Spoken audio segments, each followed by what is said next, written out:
Hey tandoor masala siam dan ya masaberin kar pulanga duda chuan kar thi heng kar ngai kha mangila tha ase ready made poi man the thawa tui em thau ni heng kar tum se chuan da ka thong pali kan khai wa ngong la tui zo pi chu ka chuan te mi na ti moi ve a kar duang za tan pora chuan tin bang phải nghe chili powder garam masala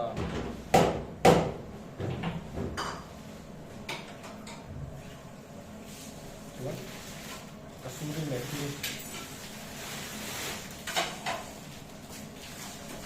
ini kitchen king जीरा पाउडर देखो भी गरम मसाला करी नहीं चिकन लगवा खाने गरम मसाला ही दाल मानी सियन हम लगे तो ये चीजें है धनिया पाउडर अंत हो गया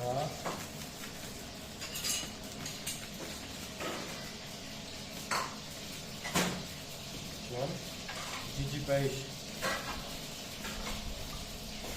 chicken powder này xuống kalah nambah xuống masala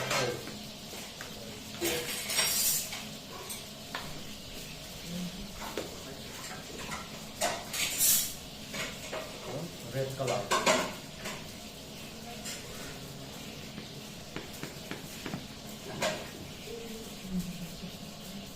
Rian tandur akan mulai roh dah dah tua.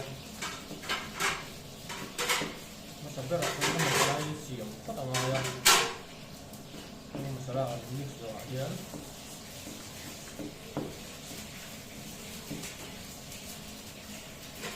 Masalah lewat.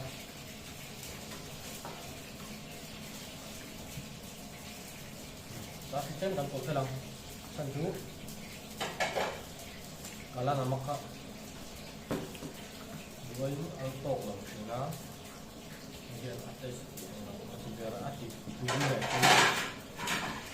Garam masalah ini makni siamnya, mungkin ada hingga terpak ngai dong lah, hingga terpak dong lah. Asal methi cukup thau ngai dong. Dua ini namun lok dewa, masak terpak dah.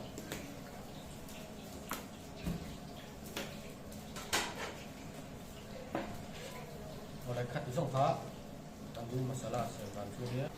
Oleh hari chicken le afresh sangka, tem kalau sini tu ah, sidang yang tandoor masala sihanya, kemudian pertama asmula masala hal hal ya, cuan asmula mungkin dia akan dia dalam hari ya, semua kan.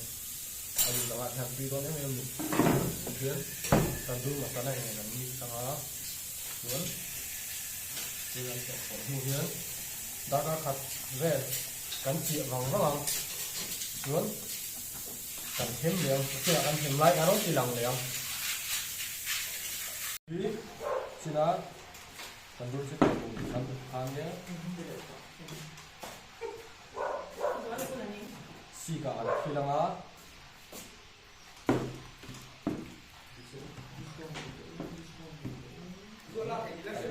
hay mga isang taon ni.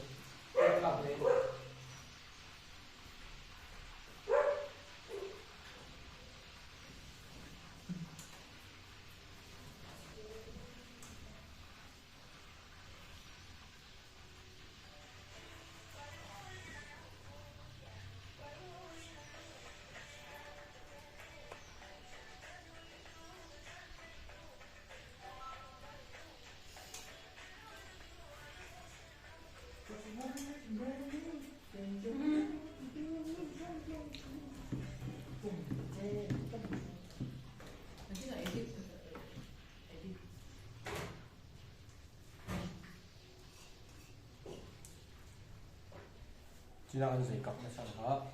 chua tandur masalah hi lu the nhá hian tandura kan hen sarang khăn tần tu sar sara ania hian kan he manga thim min hun om vela kan la chuak leang ma se ole hi sina tandur chicken kan hem ania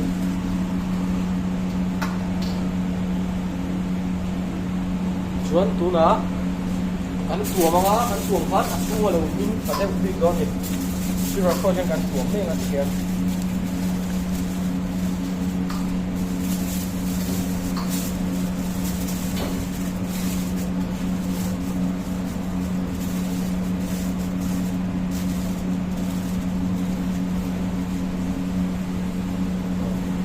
chicken kan tuam anga chuan tandur khania tandur a te kan da ta leang chuan rei dong te a min to thawa chu hi a chung sof zual na ti ni ole hi kan tandur chicken hem khani wow